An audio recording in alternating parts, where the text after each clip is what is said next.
सभी भक्तों को जय माता दी, जय श्री महामाया।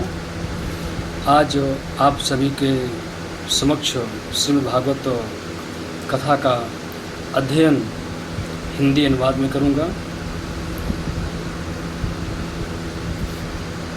श्री पार्वती जी ने कहा, भगवान आप सब तत्वों के ज्ञाता हैं। आपकी कृपा से मुझे श्री विष्णु संबंधी नाना प्रकार के धर्म सुनने को मिले, जो समस्त लोगों का उद्धार करने वाले हैं। देवेश, अब मैं गीता का महात्म्य सुनना चाहती हूँ, जिसका श्रवण करने से श्री हरि में भक्ति बढ़ती है। श्री महादेव जी बोले, जिनका श्री विग्रह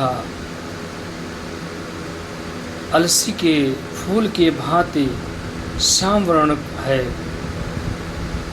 पक्षीराज गरुड़ ही जिनके वाहन है, जो अपनी महिमा से कभी च्युत नहीं होते तथा शेष नाग की शैया पर शयन करते हैं, उन भगवान महाविष्णु की हम उपासना करते हैं। एक समय की बात है, मूर दैत्य के नाशक भगवान विष्णु शेष नाग के रमणीय आसन पर सुखपूर्वक विराजमान थे। उस समय समस्त लोगों को आनंद देने वाली भगवती लक्ष्मी ने आदरपूर्वक प्रश्न किया। श्री लक्ष्मी जी ने पूछा, भगवान आप संपूर्ण जगत का पालन करते हुए भी अपने ईश्वर के प्रति उदासीन से होकर जो इस क्षीर सागर में नींद ले रहे हैं, इसका क्या कारण है? श्री भगवान बोले, सुमुखी, मैं नींद नहीं लेता हूँ, अपितु तत्व का अनुसरण करने वाले अंतर्दृष्टि के द्वारा अपने ही माहेश्वर तेज का साक्षात्कार कर रहा हूँ। देवी, यह वही तेज है जिसका योगी पुरुष कुशाग्र बुद्धि के द्वारा अपने अंतःकरण में दर्शन करते हैं, तथा जिसे मीमांसक विद्वान वेदों का सार तत्व निश्चित करते हैं। वह माहेश्वर तेज एक अशर एक अजर प्रकाश स्वरूप आत्मरूप रोग शोक से रहित अखंड आनंद का पुंज निस्पंद निरीह तथा द्वैत रहित है। इस जगत का जीवन उसी के अधीन है, मैं उसी का अनुभव करता हूँ। देवेश्वरी, यही कारण है कि मैं तुम्हें नींद लेता सा प्रतीत हो रहा हूँ। लक्ष्मी जी ने कहा, ऋषिकेश, आप ही योगी पुरुषों के ध्येय हैं। आपके अतिरिक्त भी कोई ध्यान करने योग्य तत्व है? यह जानकर मुझे बड़ा कौतूहल हो रहा है। इस चराचर जगत की दृष्टि और संहार करने वाले स्वयं आप ही हैं। आप सर्व समर्थ हैं। इस प्रकार की स्थिति में होकर भी यदि आप उस परम तत्व से भिन्न हैं, तो मुझे उसका बोध कराइए। श्री भगवान बोले, प्रिय, आत्मा का स्वरूप द्वैत और अद्वैत से पृथक, भाव और अभाव से मुक्त तथा आदि और अनंत से रहित है। शुद्ध ज्ञान के प्रकाश से उपलब्ध होने वाला तथा परमानंद स्वरूप होने के कारण एकमात्र सुंदर है। वही मेरा ईश्वरीय रूप है। आत्मा का एकत्व ही सबके द्वारा जानने योग्य है। गीता शास्त्र में इसका प्रतिपादन हुआ है। अमित तेजस्वी भगवान विष्णु के ये वचन सुनकर लक्ष्मी देवी ने शंका उपस्थित करते हुए कहा, भगवान, यदि आपका स्वरूप स्वयं परमानंदमय और मनवाणी की पहुँच से बाहर है तो गीता कैसे उसका बोध कराती है? मेरे इस संदेह का आप निवारण करिए। श्री भगवान बोले, सुंदरी सुनो, मैं गीता में अपनी स्थिति का वर्णन करता हूँ। क्रमशः 5 अध्यायों को तुम 5 मुख जानो, 10 अध्यायों को 10 मुख भुजाएं समझो, तथा 1 अध्याय को उदर और 2 अध्यायों को दोनों चरण कमल जानो। इस प्रकार यह 18 अध्यायों की वर्णमयी ईश्वरीय मूर्ति ही समझनी चाहिए। यह ज्ञान मात्र से ही महान पातकों का नाश करने वाली है। जो उत्तम बुद्धि वाला पुरुष गीता के 1 या आधे अध्याय का अथवा 1 आधे या चौथाई श्लोक का भी प्रतिदिन अभ्यास करता है, वह सुशर्मा के समान मुक्त हो जाता है।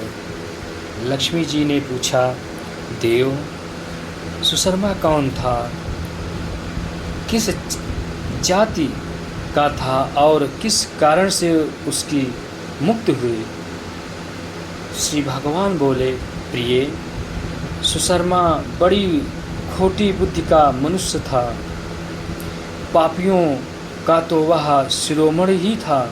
उसका जन्म वैदिक ज्ञान से शून्य एवं क्रूरतापूर्ण कर्म करने वाले ब्राह्मणों के कुल में हुआ था। वह न ध्यान करता था, न जप, न होम करता था, न अतिथियों का सत्कार। वह लंपट होने के कारण सदा विषयों के सेवन में ही आसक्त रहता था। हल जोतता और पत्ते बेचकर जीविका चलाता था। उसे मदिरा पीने का व्यसन था तथा वह मांस भी खाया करता था। इस प्रकार उसने अपने जीवन का दीर्घकाल व्यतीत कर दिया। एक दिन मूढ़ बुद्धि सुशर्मा पत्ते लेने के लिए किसी ऋषि की वाटिका में घूम रहा था। इसी बीच में काल रूपी धार काले सांप ने उसे डस लिया। सुशर्मा की मृत्यु हो गई। तदंतर वह अनेक नरकों में जा वहाँ की यातनाएं भोग कर मृत्युलोक में लौट आया और वहाँ बोझ ढोने वाला बैल हुआ। उस समय किसी पंगु ने अपने जीवन का आराम से व्यतीत करने के लिए उसे खरीद लिया। बैल ने अपनी पीठ पर पंगु का भार ढोते हुए बड़े कष्ट से 7-8 वर्ष बिताए। एक दिन पंगु ने किसी ऊंचे स्थान पर बहुत देर तक बड़ी तेजी के साथ उस बैल को घुमाया। इससे वह थक कर बड़े वेग से पृथ्वी पर गिर गया और मूर्छित हो गया। उस समय वहाँ कुतूहलवश आकृष्ट हो बहुत से लोग एकत्रित हो गए। उस जन समुदायों में से किसी पुण्यात्मा व्यक्ति ने उस बैल का कल्याण करने के लिए उसे अपना पूर्ण दान किया। तत्पश्चात कुछ दूसरे लोगों ने भी अपने अपने पूर्णों को याद करके उन्हें उसके लिए दान किया। उस भीड़ में एक वेश्या भी खड़ी थी। उसे अपने पुण्य का पता नहीं था, तो भी उसने लोगों की देखा देखी उस बैल के लिए कुछ त्याग किया। तदंतर यमराज के दूत उस मरे हुए प्राणी को पहले यमपुरी ले गए। वहाँ एक विचार कर कि यह वेश्या के दिए हुए पुण्य से पुण्यवान हो गया है, उसे छोड़ दिया गया। फिर वह भूलोक में आकर उत्तम कुल और शील वाले ब्राह्मणों के घर में उत्पन्न हुआ। उस समय भी उसे अपने पूर्व जन्म की बातों का स्मरण बना रहा। बहुत दिनों के बाद अपने अज्ञान को दूर करने वाले कल्याण तत्व का जिज्ञासु होकर वह उस वेश्या के पास गया और उसके दान की बात बताते हुए उसने पूछा, तुमने कौन सा पूर्ण दान किया? वेश्या ने उत्तर दिया, वह पिंजरे में बैठा हुआ तोता प्रतिदिन कुछ पढ़ता है, उससे मेरा अनंत अंतःकरण पवित्र हो जा गया है। उसी का पूर्ण मैंने तुम्हारे लिए दान किया है। इसके बाद उन दोनों ने तोते से पूछा। तब उस तोते ने अपने पूर्व जन्म का स्मरण करके प्राचीन इतिहास कहना प्रारंभ किया। सुख बोला, पूर्व जन्म में मैं विद्वान भी होकर भी विद्वता के अभिमास से मोहित रहता था। मेरे राग द्वेष इतना बढ़ गया था कि मैं गुणवान विद्वानों के प्रति भी ईर्ष्या भाव रखने लगा। फिर समयानुसार मेरी मृत्यु हो गई और मैं अनेकों घृत लोकों में भटकता फिरा। उसके बाद इस लोक में आया। सद्गुरु की अत्यंत निंदा करने के कारण तोते का कुल में मेरा जन्म हुआ। पापी होने के कारण छोटी अवस्था में ही मेरा माता पिता से वियोग हो गया। एक दिन मैं ग्रीष्म ऋतु में तपे हुए मार्ग पर पड़ा था। वहाँ से कुछ श्रेष्ठ मुनि मुझे उठा लाए और महात्माओं के आश्रय में आश्रम के भीतर एक पिंजरे में उन्होंने मुझे डाल दिया। वहीं मुझे पढ़ाया गया।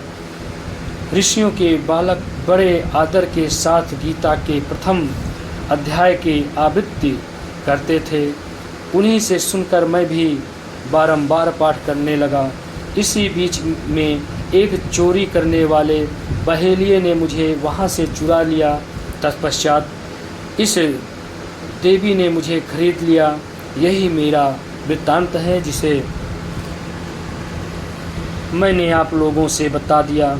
पूर्व काल में मैंने इस प्रथम अध्याय का अभ्यास किया था, जिससे मैंने अपने पाप को दूर किया है। फिर उसी से इस वेश्या का भी अंतःकरण शुद्ध हुआ है और उसी के पुण्य से ये द्विज श्रेष्ठ सुशर्मा भी पाप मुक्त हुए हैं। इस प्रकार परस्पर वार्तालाप और गीता के प्रथम अध्याय के महात्म की प्रशंसा करके वे तीनों निरंतर अपने अपने घर पर गीता का अध्ययन करने लगे। फिर ज्ञान प्राप्त करके वे मुक्त हो गए। इसलिए जो गीता के प्रथम अध्याय को पढ़ता, सुनता तथा अभ्यास करता है, उसे इस भवसागर को पार करने में कोई कठिनाई नहीं होती।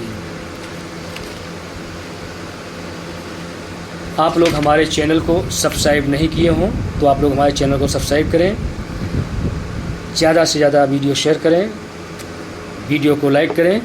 जय श्री कृष्ण। अब आपको आगे प्रथम अध्याय की हिंदी में अनुवाद बतलाया जाएगा।